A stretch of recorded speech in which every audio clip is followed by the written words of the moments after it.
Dr. Ewen Cameron was president of the American and Canadian Psychiatric Associations.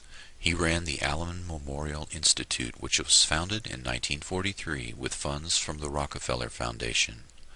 Nazi paperclip scientists made their way into the CIA and military-sponsored mind control programs here in the United States and Canada. Some of these scientists were friends of Dr. Cameron. Money for Dr. Cameron's operation came from the CIA and was funneled through the Cornell Society for the Investigation of Human Ecology.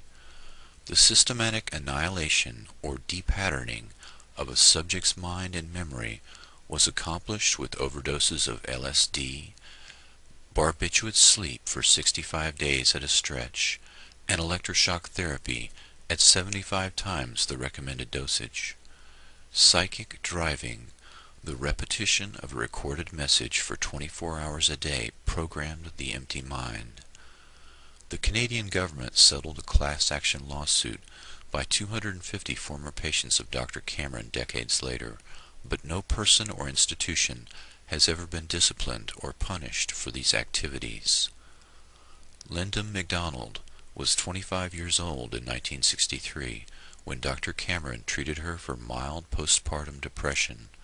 She received 102 electroshock therapy treatments, 80 days of drug-induced sleep, and emerged completely depatterned, essentially like a newborn, totally incontinent, unable to state her name or recognize her husband and children.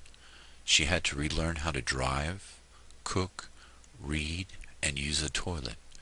Eventually, unlike many of Dr. Cameron's patients, she made a fairly complete recovery. Dr. Cameron was the premier psychiatrist of the 20th century. He had studied Nazi scientists at the Nuremberg trials and later replicated many of their methods and sought their assistance in the race to control the human mind. Dr. Cameron's mind control experiments were one program out of many programs run by the CIA, Navy, Air Force, Army, and others. Although many parallel programs were occurring in the United States, none of them were ever discovered or prosecuted. These programs were run by Dr. Morse Allen, Dr. L. Wilson Green, Dr. Martin T. Orne, Dr. Stephen Aldrich, Dr. James Hamilton, and others.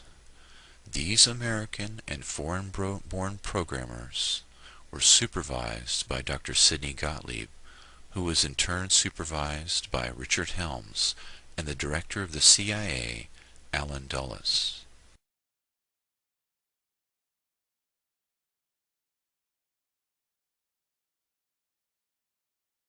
I was tired, I was depressed, my back was hurting.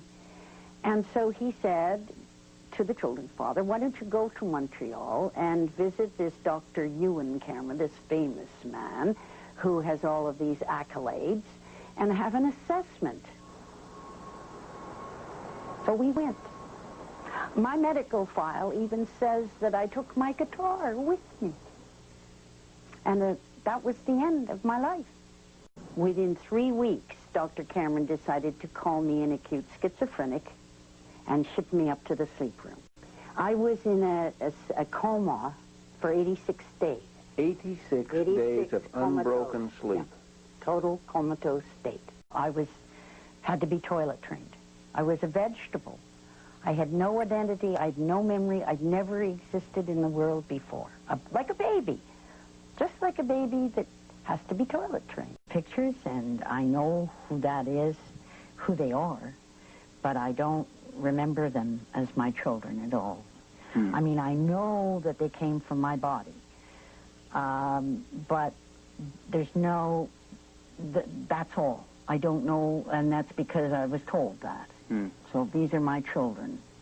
I'm stubborn, too. It got to the point where every time, whether it was John Crosby or Raina Titian or then the Honorable Kim Campbell, it got to be, you guys, we're gonna stay alive. And I said that to Brian Mulrooney, too. If you think I'm going away, you've got another thing coming. I'm not going to go away. I finally discovered...